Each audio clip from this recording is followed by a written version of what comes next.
شروع اللہ کا نام لے کر جو بڑا مہربان نہایت رحم والا ہے۔ حامیم،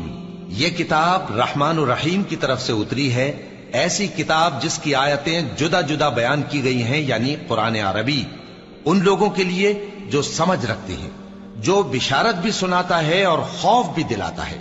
لیکن ان میں سے اکثر نے منہ پھیر لیا اور وہ سنتے ہی نہیں، اور کہنے لگے کہ جس چیز کی طرف تم ہمیں بلاتے ہو اس کی طرف سے ہمارے دل پردوں میں ہیں اور ہمارے کانوں میں بوجھ یعنی بہرا پن ہے، اور ہمارے اور تمہارے درمیان ایک پردہ ہے، تو تم اپنا کام کرو، ہم اپنا کام کرتے ہیں۔ کہہ دو کہ میں بھی آدمی ہوں جیسے تم، ہاں مجھ پر یہ وحی آتی ہے کہ تمہارا معبود ایک ہی معبود ہے، تو سیدھے اسی کی طرف متوجہ رہو اور اسی سے مغفرت مانگو۔ اور مشرکوں پر افسوس ہے جو زکوٰۃ نہیں دیتے اور وہ آخرت کے بھی منکر ہیں۔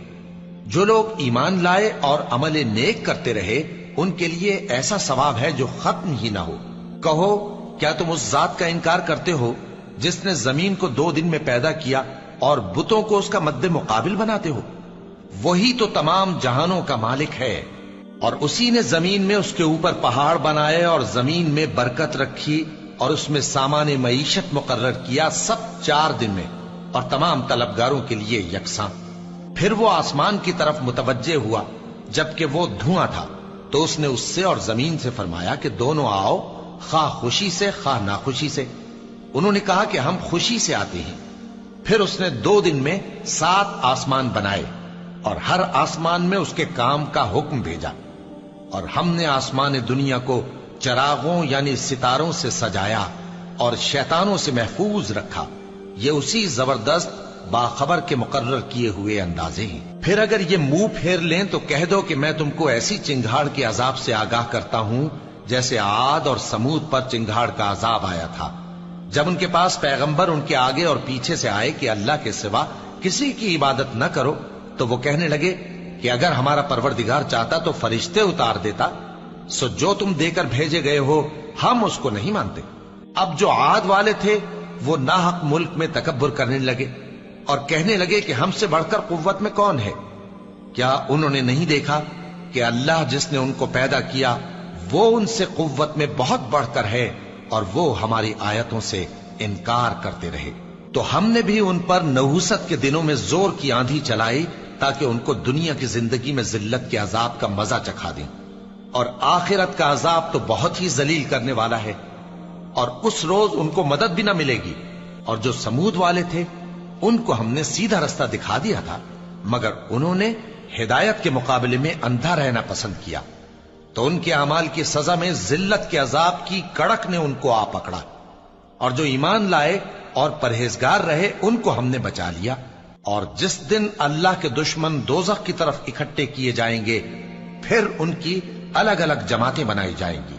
یہاں تک کہ جب دوزخ کے پاس پہنچ جائیں گے تو ان کے کان اور آنکھیں اور کھالیں یعنی دوسرے اعضاء ان کے خلاف ان کے اعمال کی شہادت دیں گے، اور وہ اپنی کھالوں یعنی اعضاء سے کہیں گے کہ تم نے ہمارے خلاف کیوں شہادت دی؟